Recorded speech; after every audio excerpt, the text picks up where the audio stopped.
And I realized that like I could sell every one of my hours for the rest of my life and that would mean success.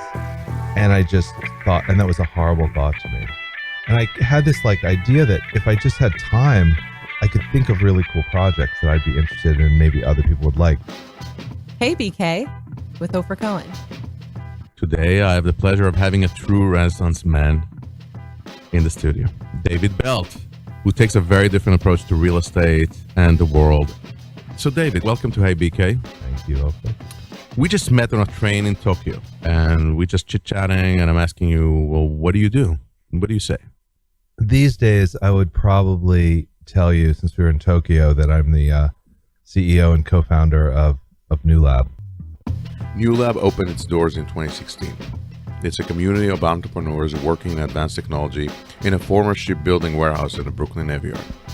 Is New Lab just the sexiest thing to put high on your resume, or it's just really taking, 99% of your attention right now? It's taking a lot of my attention. It's the most challenging thing, and it's also the thing where I potentially have the most to offer. That as a project has the ability to really kind of transcend, a normal kind of place-based real estate project. I thought I knew a lot about David Belt, but I didn't know that a real estate developer known for his creativity started out in a punk band back in the 80s. I will tell you that most of my aesthetic and attitude and things that are interesting to me are of direct lineage from the 80s punk rock scene. It changed my life because I had never left the East Coast. We circled the country in a van. There were like four of us. I was in San Francisco. We played a show in San Francisco. And I was like, I can't believe you're allowed to live here. Like, it was so beautiful in San Francisco. Like, it was so different, And so I moved to San Francisco as a result of that, and I wouldn't have. And then I got a job as a laborer doing construction. And then that kind of set me on a different course. And one of the things is I grew up kind of broke, and I never romanticized being broke in the punk scene. That wasn't the appealing part to me, or like being dirty. I'm interested in having this show about being about the people, about their path and about their journey. And I want to have the people that are the most interesting sort of people behind the Brooklyn transformation, but I don't want to necessarily make this be a real estate show. And you're sort of like the perfect guest on the show because it's hard to talk to you about real estate and it's easier to talk to you about everything else. Tell me a little bit about how do you even become a real estate developer in that sense? Well, so some people advance in their careers because they're good at things. Some people advance because they're bad at things and they just can't do that thing anymore. I'm in the later camp. So like I got a job as a laborer and I didn't like that because it felt like slavery. And then I got a job as like an assistant carpenter and I didn't like that. And then I was a carpenter, but I wasn't a very good carpenter. So then I became like a estimator and then on numbers. So I became a project manager. And so everything in my career was like, I just didn't want to be bossed around anymore. So I wanted to do the next thing. And I wasn't good or comfortable in wherever I was. And so that's sort of been the theme. So it was like more on, and in my younger days, I was doing things almost out of like anger. I didn't have a college degree. And I wanted to prove that I was as smart as that guy because he's not smarter than me or whatever. And it wasn't until like 2008, 2009 that I started doing things more out of love or projects that I was interested in. Because you didn't need the anger anymore. You didn't need to be rebellious? Or? I guess you hit a certain age maybe. Or what happened was I tasted success, but it was a kind of success that felt unsustainable. I also own a project management company. We're doing about $1 billion in projects right now. And we're building schools and we're building a theater at the World Trade Center. We're a bunch of stuff's in pre-development. And in 2008, 2009, we were doing well. And I realized that like I could sell every one of my hours for the rest of my life and that would mean success. And I just thought, and that was a horrible thought to me.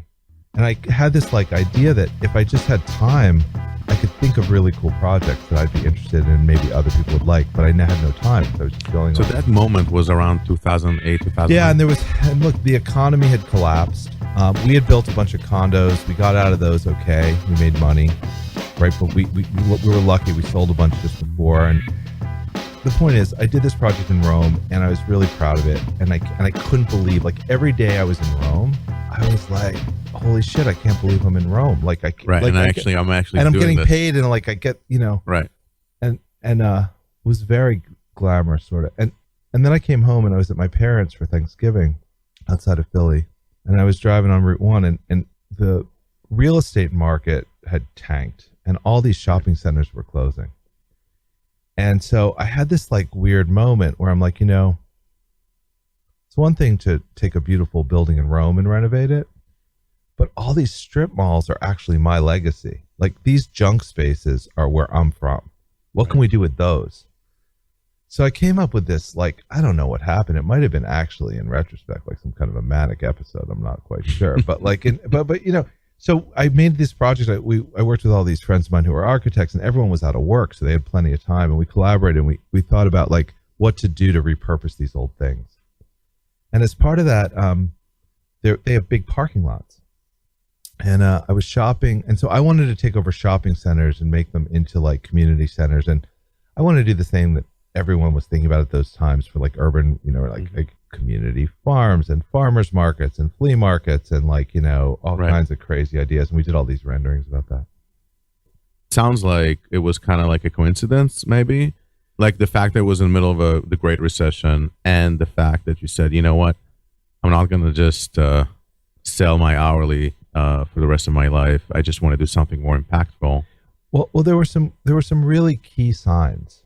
Like, one sign was like, so when you're a consultant, you hope to get clients. Right. And what was happening to me is, like, you've heard of a paperless office. I wanted a clientless office. Like, I couldn't take it. Like, people were calling me up, and I was like, I don't want to think about their problems. I want to think about my problems. So I was getting cranky, and my leadership was suffering as a result. While David was figuring out what to do with the shopping malls, he heard about a plan to turn dumpsters into swimming pools. And that's what he did right here in Brooklyn. So I rented a lot in Guanas, built these swimming pools, and I made a country club in this junkyard. And I didn't pull any permits, and I didn't ask for permission. We just lined these dumpsters, and we put pumps and filters in. And, it was not dirty. It was nice. And we had a party for some of our friends who owned a magazine.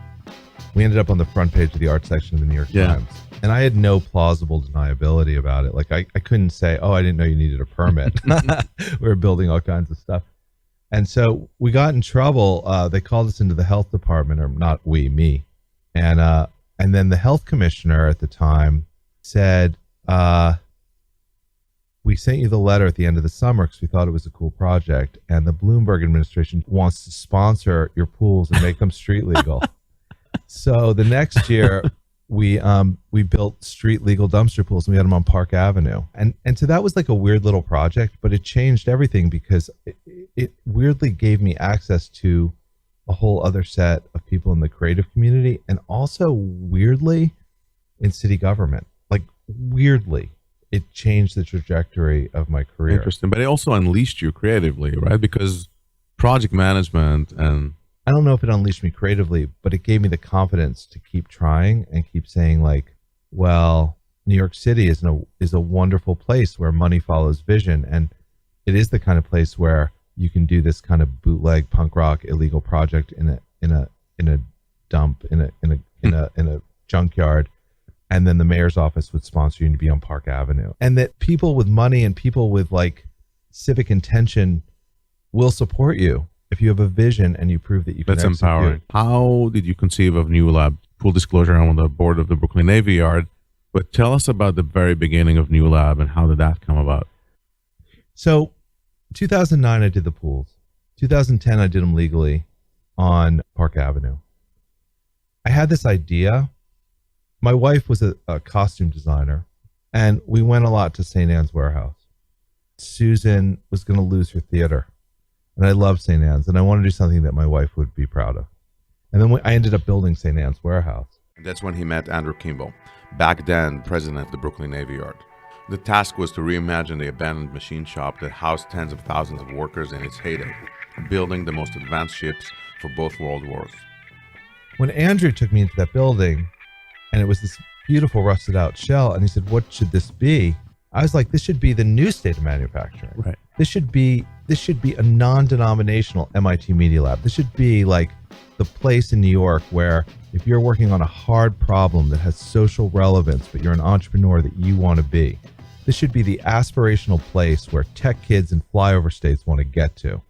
You know, what the Castro or Fire Island was to the gay community in the 70s and 80s, I wanted New Lab to be the geeky tech kids in flyover states. Like, if I could just go there, that's where my people would be. And so that was the aspiration, and that's what we tried to build, and that's how we ended up with the project. And it took us a long time to raise the money, a long time for the Navy Yard to give us the building, a long time for them to believe we could do it, a long time for us to kind of cement the vision and figure out the financing. But in the end, we did it, and now it's great. And it's hard, and it's not a tremendously obvious business model, but it's something that a lot of people feel passionate about, and that I really want to be a good shepherd of. New Lab's 84,000 square feet of space, featuring over 100 companies working in the most advanced technology, robotics and hardware, coexist and collaborate. So we're not an incubator just taking kids out of college who might have like an idea.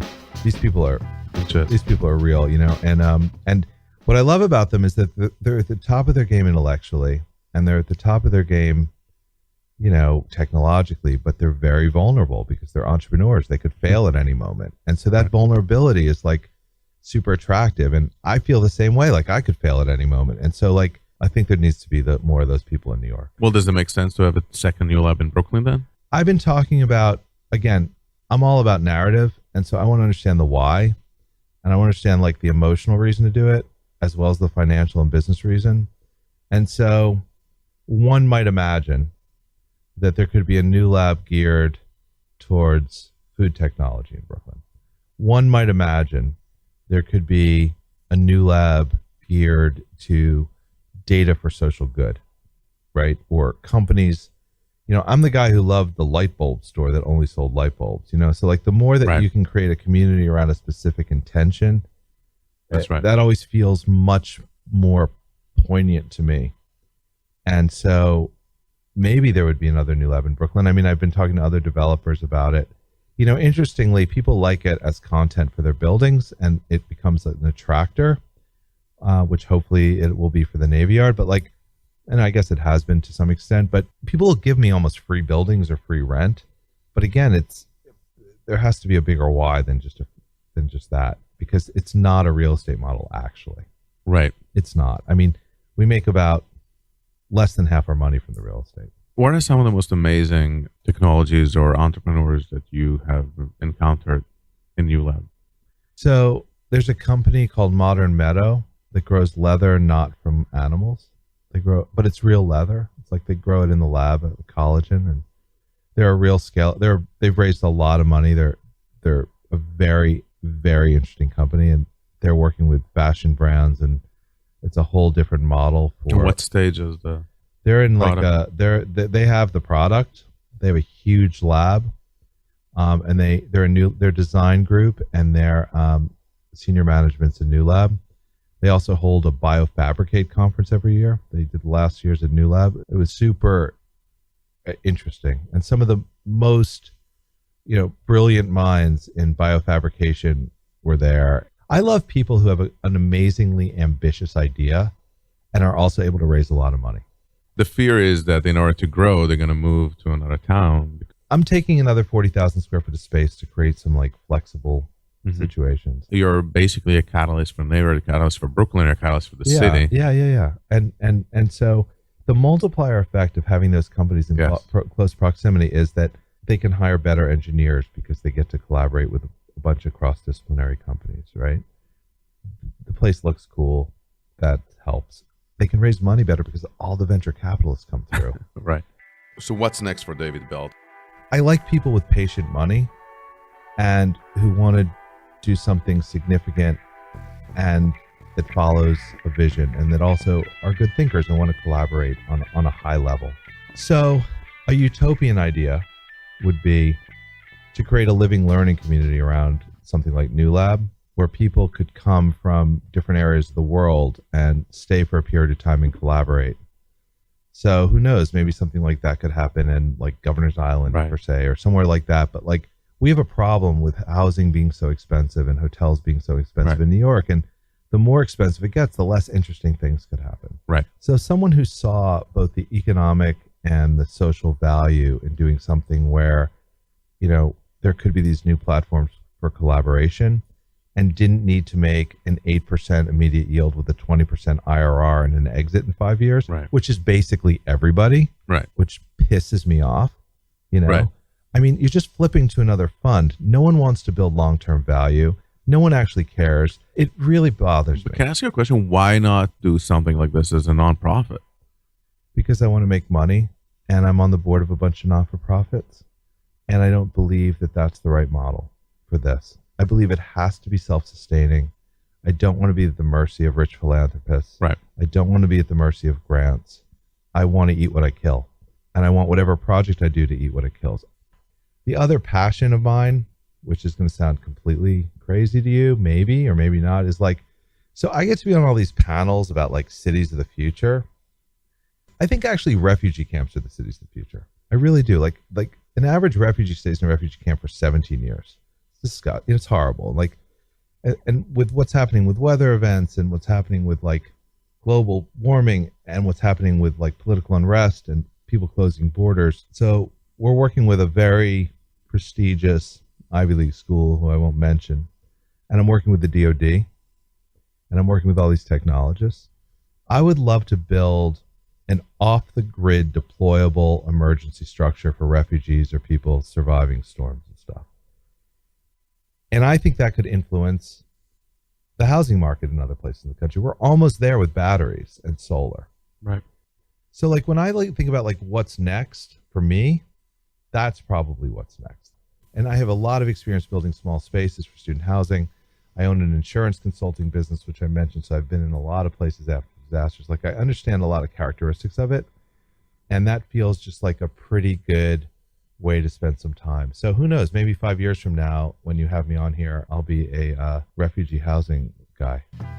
And as David Bell tackles world problems, he's doing it from here in his home base in Brooklyn. It's an amazing time to be in Brooklyn.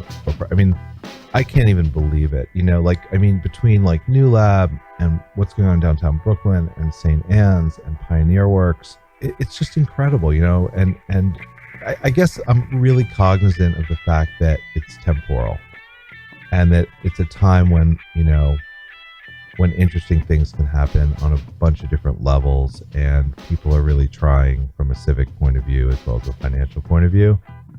I think it's kind of a special time. Thank you so much, David. Okay, cool. Really appreciate All it. right, thanks. I'm Ofer Cohen. Thanks for listening to Hey BK.